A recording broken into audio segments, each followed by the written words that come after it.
Welcome back to Working Towards Our Purpose. This is episode 57, and in today's episode, we're going to talk about overcoming perfectionism.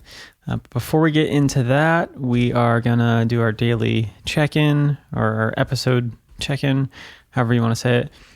Check in with yourself, see how you're feeling today, see where you're at.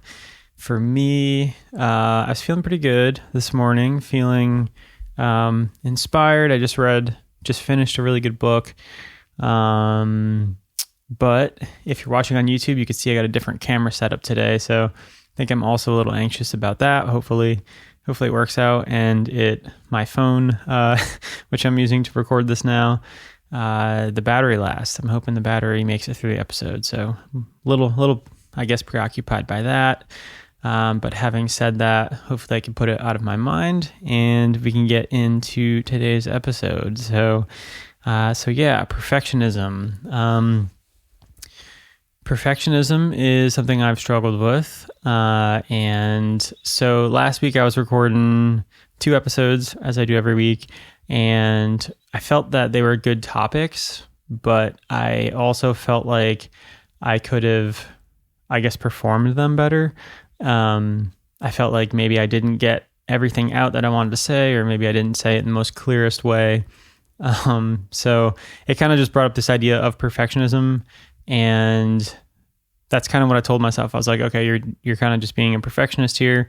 The goal isn't to be perfect, but to continue to create episodes. And you did that. So, kind of rely on the fact that you met the goal. But it just kind of brought me into the idea of perfectionism and how it is something that I've struggled with, and how there are some things I've learned to try to overcome it. But yeah, let's just talk about what perfectionism is first. So yeah, do you struggle from perfectionism? Do you ever notice that you have a hard time finishing things, or maybe you spend like way too much time on something, more time than you want, and you never feel like it's good enough to finish or to show somebody or to put out there? Maybe you feel like you want to accomplish more things, but you take so much time doing like one thing. I know, like, I guess most of the stages in my life, I've always like wanted to create more, and I always spent like so much time kind of doing one thing that I never got to the other things that I wanted to do. And I always just like wanted to do more, but I felt that I was like kind of stuck on one thing because I was trying to make it perfect. And yeah, I think for me, it kind of brings up a couple memories. I remember back this must have been like early high school. Me and my brother were really into the Discovery Channel shows about custom motorcycles, choppers. And this might even been middle school, actually. I can't quite remember. But we were just really into like choppers, and there was Orange County choppers and like Jesse James. And yeah, if you were around during that era and were watching Discovery Channel, you know what I mean. But we were also kind of into like, I guess like designing stuff. I don't know. Somehow we got into drawing, like getting a sketchbook and drawing out our own custom choppers, which was a creative outlet and like, just a cool thing to like kind of do, I guess. And I specifically remember we both had these books, and I started probably like 10 or 11 different choppers, but I'd finished none of them. I really vividly remember never finishing any of them. And I remember having like so many ideas for different like themed motorcycles. I was like, oh, I'll have a Christmas chopper, or, Thanksgiving. I can't remember any of the other ones, but I just had like a lot of ideas, but I was like frustrated with myself because I couldn't finish them. And then I remember one specifically, the one that I got closest to finishing, I erased the paper so many times, the paper started to disintegrate. And I just got frustrated with that. So then I like moved on to the next one, and I never finished one. And then I remember I don't know if I knew it at the time, but I remember finding these like a couple of years ago. And I remember finding my sketchbook and my brother's sketchbook, and he had probably 10 to 15 finished, like they were done. And I looked at mine, every single one of them was not done. And I was like, wow, why did you not finish any of these? And I think the answer is perfectionism. I was trying to be too perfect. I was trying to make them the like perfect drawings, the perfect representations of these choppers I had in my head. And then I just never finished them. So I don't know. I guess looking back, it kind of made me feel like, wow, I really missed out. Like it would have been cool if they were all finished and I could have looked back at like what I accomplished, but instead it was kind of just a pile of unfinished things. And that kind of bummed me out, I guess, especially in comparison to like my brother's, and he had this like notebook full of finished things that he did when he was younger. So that's like a really vivid memory I have of perfectionism. And yeah, I've always just also been super perfectionist at like when it comes to making music too, and like like having so many unfinished songs that I never put out there. I have unfinished albums that I never did anything with, and just feeling like it's not good enough. And yeah, so what do you do? What do you do when you're plagued with perfectionism? So in this episode, I want to talk about 5 steps that I've kind of used or found or learned or read about to help overcome perfectionism. So let's get into those steps. So number 1, the first step is to recognize that you're using imperfectionism as an excuse, because really that's what it is. It's an excuse for not finishing something. It's an excuse for being feared of being judged for the thing you finished. It's so much easier to start something and then never show it to anybody and never get judged and, never have anybody listen to it. That's not that hard. But when you finish something and you put it out there, you show somebody, the fear of judgment could keep you from finishing it. So I think a lot of times we use perfectionism, at least I used perfectionism as an excuse to not have to finish something. And yeah, I think that just like recognizing and being aware that perfectionism is an excuse is kind of the first step. And then the second step would be to loosen the judgments that you have on yourself. And just try to not be so hard on yourself, and try to go into it with more of an open mind, whether it's a creative endeavor or whatever it is. Try to go into it with a little bit, lower your expectations a little bit. Like you don't have to have these high expectations. You could just go into it with a expectation of doing the thing, no matter how it comes out. And one thing that I've found that really helps me loosen the judgments on myself is to stop judging others. I think we so easily judge other people. We so easily judge other people's work. And when we do that, we really end up judging ourselves in the same way.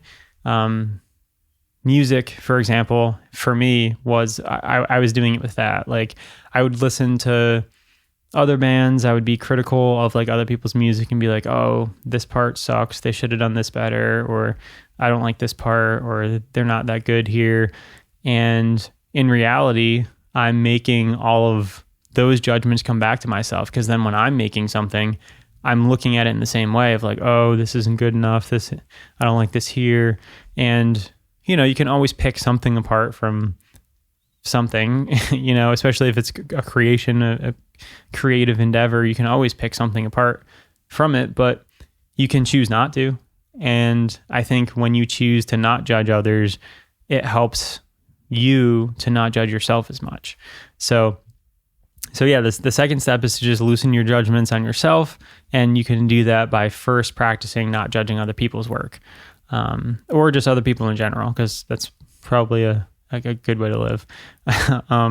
But the third step would be, and this is the one that's been like the most helpful for me, is to set a deadline. Like whenever you're working on something, if you don't have a deadline on it, you'll just keep working on it and keep working on it and keep working on it.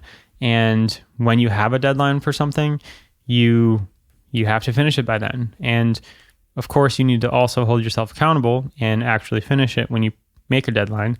But making a deadline can be like, at least for me, it was like the most helpful thing, of just having to finish something by a certain date, because then you start making decisions about, I'm either going to work on this thing and change this whole thing, start over again, but I'm not going to make my deadline. So you start thinking creatively of like, okay, well, I guess I can't redo the whole thing, but maybe I could do something else to make it a little bit better before the end of the deadline. And it makes you make decisions. And I think a lot of times perfectionism is you're indecisive. You don't want to make decisions here. If I'm making a song, I don't want to like make a decision on the lyrics, or I don't want to make a decision about the structure of the song. So I'll just keep procrastinating and like keep working on it forever and never finish it. But if I have a deadline for a song, then I'm like, all right, well, I got to get it out. So I have to make a decision by today on the structure of the song, because then I need to start working on finalizing the lyrics, or I need to start working on recording it. So I have to finish the song by this time.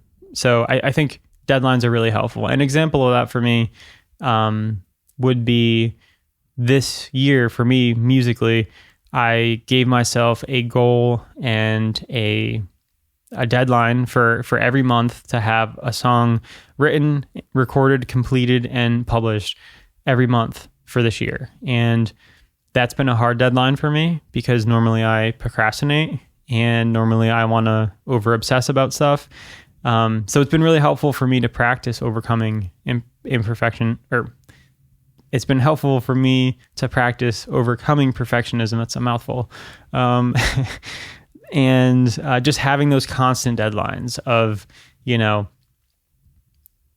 like I said, like if I'm writing a song, I got to have it written by this time, because I got to start recording it. I know it's going to take me this long to record it. Then I know I got to have it done so I can mix it. And then I know that I have to have it done, about a week before I want to release it, because I have to publish it. And all these sorts of like deadlines, they give you like mini sort of challenges. You don't have to like think of it as like one whole thing either. So breaking it down can be helpful too. And that's not a step that I had here, but in my notes, but I guess what I've been able to do is when you have a timeline, you can then kind of reverse engineer and break things down into steps. So, writing for a song specifically, you have your writing phase, you have the recording phase, the post-production, mixing and mastering, and then actually publishing. So now you have all these different steps that you can use to sort of help you get the task done and to make decisions and to get each little step decided and move to the next step. So yeah, setting deadlines has been really helpful for me. Another thing you can do too is set a timer. Like if you're, writing, for example, maybe you want to start writing more, or you have a book or something that you want to work towards. Setting a timer for writing for me has been super helpful. Just set like an hour timer or 30-minute timer, put all your distractions aside, and force yourself to work for those 30 minutes.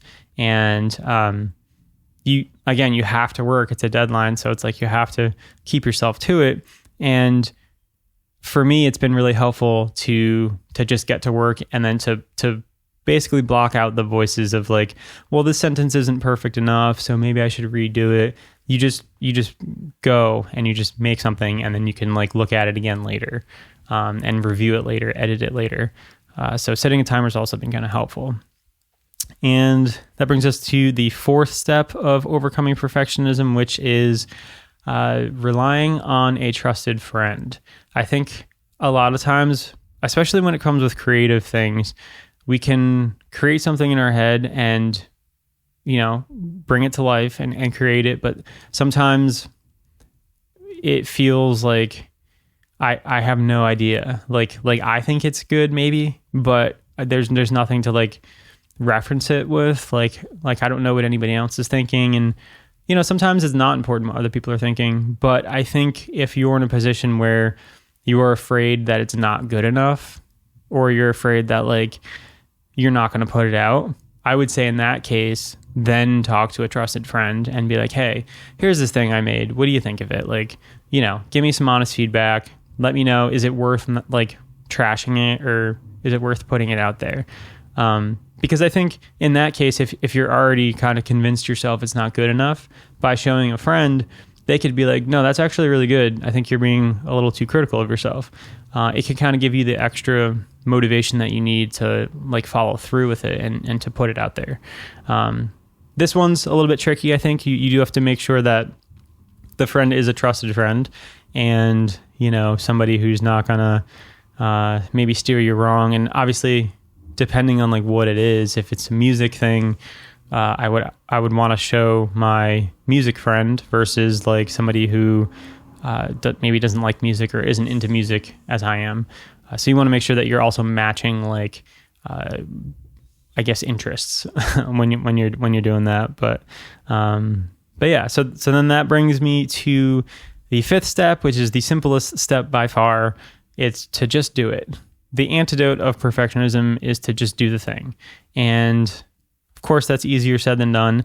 But I think sometimes that's helpful for me to just say like, you know what, just do it. You have to just do the thing in order to move forward, in order to make any progress. I think a lot of times when I'm like coming up with a song or I'm writing a song, I'll start to judge it. I'll be like, this is cheesy. I don't really like this. Maybe this isn't good. But I'll have a voice in my head to be like, just make it, because you don't have to publish it. It doesn't have to be a finished song.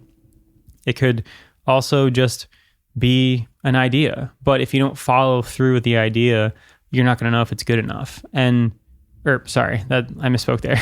You're not going to know if it's something that you like. Because I think a lot of times like that's happened to me where I've started with an idea and I'm like, I don't think I like this. I don't know. But then I'll follow it and I'll continue the idea, and then it will turn into something that I actually like, and then it'll turn into a single that I release. So part of it is just doing it and just like kind of sort of telling yourself to just do it regardless, because it doesn't matter. Like even if somebody sees you, even if somebody judges you, none of that really matters if you're getting to do the thing that you want to do and you're getting to work on the thing that you're pumped about or excited about. It doesn't really matter what other people say. So another thing too, I think that I want to end with on this is that perfectionism inherently is like a Sisyphusian task. It's a task that you can never accomplish. It's impossible. Like being perfect is impossible. That's kind of the definition of perfection. Like there is no such thing as being perfect, especially as humans. We're not perfect. So if you're striving towards being perfect, you're never going to be satisfied because you're never going to be perfect. So I think that's also important to keep in mind when thinking about perfectionism. But then I also want to talk about like the flip side of that. Like there are good parts of perfectionism. Like I think being a perfectionist isn't all a bad thing. There's lots of good qualities that come with perfectionism. It shows that you care about what you're doing. It shows usually some sort of dedication. When I was making those drawings and erasing them 1,000 times, like I was spending a lot of time dedicated towards this drawing that eventually I wanted to finish and actually never did. But I was really dedicated to, erasing and doing it 1,000 times. I probably spent tons of time doing it. So that's a good quality, So I think if we can sort of take the good parts of perfectionism, take the striving to be perfect. I think striving to be really good is a good quality. Striving to have like, a good outcome. That's always a good thing. So yeah, I mean, it's not all a bad thing. I think it's just a matter of sort of tweaking yourself to finish things. And I think for me, that was kind of, if you take any of the steps, I think the biggest one would be the fifth one, to just do it and to just finish the thing. Because when you finish things, then you can move on to the next thing and actually get better. and that's maybe sounds simple, but when you're making things and you finish them, you're able to then reflect back on them. Whereas if you never finish the thing, you always just have this like little negative thought in your head, like, oh, I never finished that thing. It was never good enough. But if you finished it, you can then go look at it, look at the drawing, listen to the music, listen to the song, and be like, oh, you know what? I think I'd make this better next time.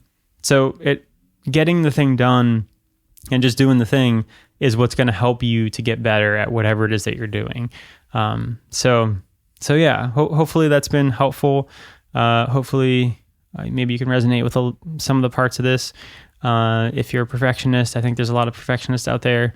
But yeah, just get it done. Just get it done as messy as it needs to be, because that's what's going to help you get better and what's going to help you move forward. So yeah, I think that's everything I wanted to say on perfectionism. Before we end the show real quick, I just want to say that on workingtowardsourpurpose.com, I now have a feedback form. It's basically just like a basic contact form, but it's on the homepage of Working Towards Our Purpose, and you can put in your name and your email, and then there's just an open box where you could put in a question or a comment or a concern or whatever it is that you want. I remember I said a while ago I wanted to have like some way to try to get more feedback, to create more connection between you, the listener, and me. And I think that's my next step, is this contact form. You can put whatever your thoughts are in it. It's really simple, just the 3 questions: name, email, and then whatever your thought is about the show. And you can hit send and it will come my way. And yeah, hopefully you can take advantage of that. I'll leave the link in the show notes so it'd be easy for you to get. And then the last thing I want to say is, if you're watching on YouTube, you can see my Working Towards Our Purpose shirt that I'm wearing. On the website, we also have I say we, and it's just me. I also have Working Towards Our Purpose merch. I have t-shirts, I have mugs, and all kinds of stuff. This is one of the shirts that is available in this maroon color that I like. And yeah, if you feel so inclined to support my work, you can go get a t-shirt. And yeah, I think my like I guess dream for like a shirt like this is for somebody to like read it and be like, what is that? What does Working Towards Our Purpose mean? And then hopefully like it'll create or spawn like a nice conversation between like something deep, and instead of just like superficial conversation with a stranger, maybe it'll spark like a conversation about purpose and something that you really care about. So hopefully you could be proud if you get one of these to wear it, and as I am, and yeah, just wanted to put that out there. There's a merch button on the Working Towards Our Purpose website, so you can also get there from the same link that I'm going to put in the show notes for the feedback form. So, all right. Thanks for listening. Thanks for hanging in there. This one's a little bit longer than normal. Hopefully everything worked out with the camera, and I will see you on another episode real soon. Thank you for listening, as always.